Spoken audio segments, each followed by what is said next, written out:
It's me, former President Dwight D. Eisenhower. Now that my presidency has ended, I've taken time to reflect on the previous decade of the 50s.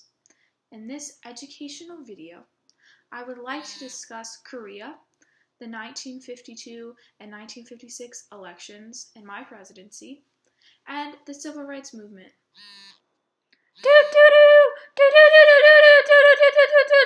Let's begin with the Korean War, which began before my presidency, by the way. In June 25th of 1950, 75,000 North Korean troops entered South Korea to begin the Korean War. It's important to note that North Korea and South Korea were split by the 38th parallel, and North Korea was backed by Russia, while South Korea was backed by us, the Americans, the non-commies. America was afraid of the spread of communism and the spread of Russia in general, so we sent troops into South Korea. In August of 1950, North Korea had pushed all the way down to Seoul and farther, but by September we got it back. And that shows you what the war was like. It was a general pushing, and then pushing back, and then pushing, and then the war ended in a stalemate. Nothing happened. Nothing really changed, although it was the first military conflict of the Cold War.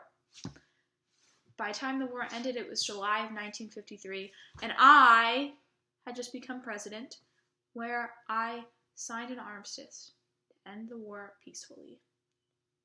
And that's the Korean War.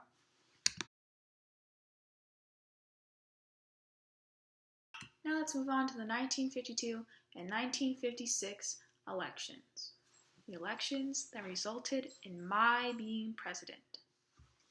Just for some background, I was a general in World War II, and I oversaw D-Day. And because of that, in 1950, President Truman appointed me to be the head of NATO. When I ran for president, I ran along the slogan of, "I like Ike," which proved to be effective as I won over Adlai Stevenson, a Democrat, and was the first Republican in office since 1932. In 1955, I met with Britain, France, and Russia in Geneva, Switzerland to ease tensions with Russia, and when I proposed the open skies policy in an attempt to make some peace, Russia said no. In 1957, I sent troops to Central High School in Little Rock, Arkansas to help with the integration crisis. Although I believed that integration was a process that should happen slowly, and I was reluctant to speed it along, I did so anyway. I was a moderate Republican, and I continued Fair Deal programs as well as New Deal programs.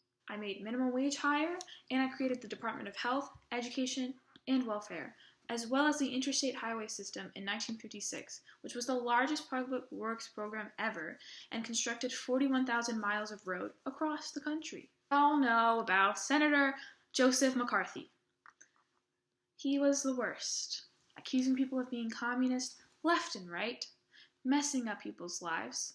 And while I didn't like him, as how could you, I didn't publicly condemn him, and instead worked behind the scenes to get him out of office.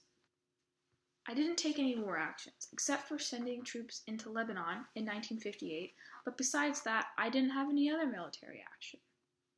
I supported an anti-communist government in South Vietnam, which is probably leading us to the Vietnam War, so my bad. I had pretty good approval ratings during my whole presidency, and many would call me cordial. I also created CETO.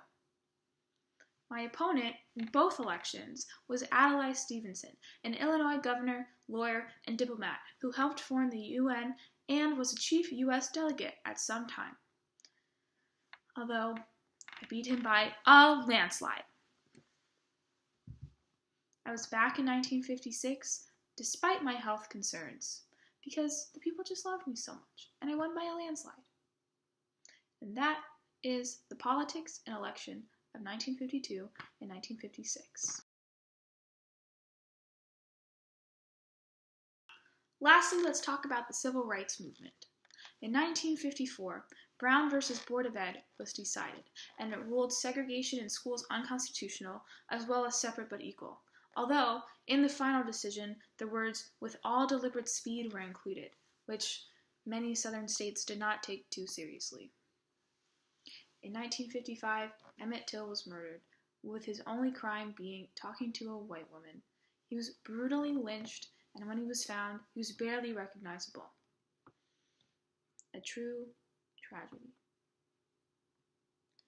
In 1955 to 1956, the Montgomery bus boycott happened. It was 13 months long and began after Rosa Parks was arrested for not giving up her seat to a white man. Eventually, it was ruled unconstitutional to segregate on buses.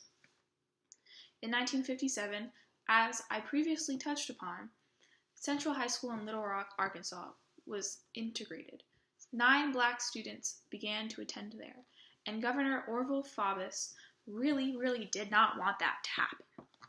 When the day came and school started, these poor kids, they were just, words can't describe how evil it is that people got all in these poor kids' faces and all they wanted to do was get an education. So I sent troops in to help them. On January 10th to 11th in 1957, Martin Luther King and 60 other black pastors met and discussed nonviolent protests to end discrimination. This ended in becoming the Southern Christian Leadership Conference.